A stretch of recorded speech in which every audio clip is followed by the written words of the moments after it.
ইরানের বন্দরে ভয়াবহ বিস্ফোরণ, কালো ধোঁয়ায় ঢাকল 10 কিলোমিটার, আহত কমপক্ষে 400। নমস্কার বন্ধুরা, আমার নাম ধ্রুবজ্যোতি সরকার। ভয়াবহ বিস্ফোরণে কাঁপল ইরান। শনিবার ইরানের শহীদ রাজাই বন্দরে ভয়াবহ বিস্ফোরণ হয়। বিস্ফোরণে আহত কমপক্ষে 400 জন। ইরানের বন্দর আব্বাস শহরে অবস্থিত এই বন্দর ইরানের অন্যতম গুরুত্বপূর্ণ বন্দর এটি। এদিন হঠাৎ বিস্ফোরণে কেঁপে ওঠে বন্দর। কালো ধোঁয়ায় ঢেকে যায় বন্দর সহ আশেপাশের পুরো এলাকা। বিস্ফোরণের পরই আগুন লেগে যায়। আগুন নেভানোর জন্য আপাতত বন্দরে যাবতীয় কাজ বন্ধ রাখা হয়েছে। বিস্ফোরণের সময় বন্দরে প্রচুর সংখ্যক কর্মী কাজ করছিলেন। এই জন্যই আশঙ্কা করা হচ্ছে যে বিপুল সংখ্যক মানুষের মৃত্যু হতে পারে। ইরানের সংবাদ মাধ্যম সূত্রে খবর, কমপক্ষে 400 জন আহত হয়েছেন। ইরানের বিপর্যয় মোকাবিলা বাহিনীর এক আধিকারিক জানিয়েছেন, শহীদ রাজাই বন্দরে রাখা ছিল প্রচুর কন্টেনার। সেই কন্টেনারের বিস্ফোরণ থেকেই অগ্নিকাণ্ড ঘটেছে। ইতিমধ্যেই আগুন নেভানোর চেষ্টা চলছে।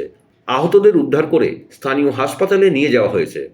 বিস্ফোরণের অভিঘাত এতটাই বেশি ছিল যে কয়েক কিলোমিটার এলাকা জুড়ে বাড়িঘরের জানলা পর্যন্ত ভেঙে গেছে। আকাশ কালো ধোঁয়ার গ্রাসে চলে গেছে।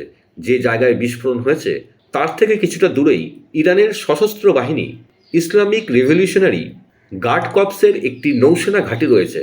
যদিও এই বিস্ফোরণের সঙ্গে ইসরায়েলের যোগ অস্বীকার করেছে সে দেশের বাহিনী।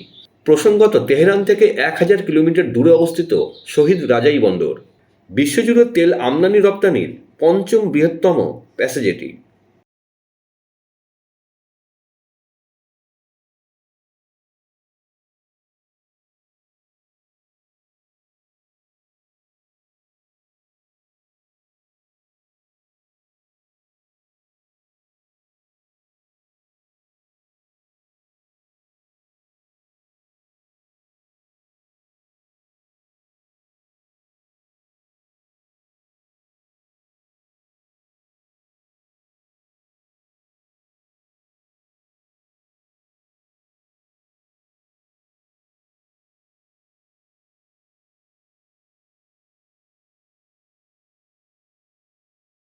বন্ধুরা, ভিডিওটি ভালো লাগলে দয়া করে লাইক শেয়ার করে দেবেন, আমাদের পেজটা ফলো করে নেবেন আর আপনার মতামত কমেন্ট করে অবশ্যই জানান।